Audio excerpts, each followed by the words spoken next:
అయ్యో మళ్ళీ నేను ముందురా నిన్నారు వేడి పడుతున్నది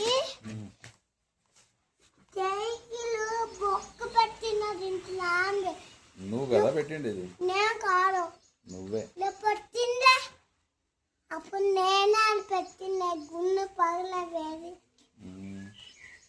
పద్దున నేను వేడికి తొక్కుతా ఉంటే ఇట్లా గుండు పగిలిండే వేడికి నాకు దెబ్బలు తగల్లా దెబ్బ యారంటే చూపిస్తానా వద్దులే ఎండలేక వద్దురా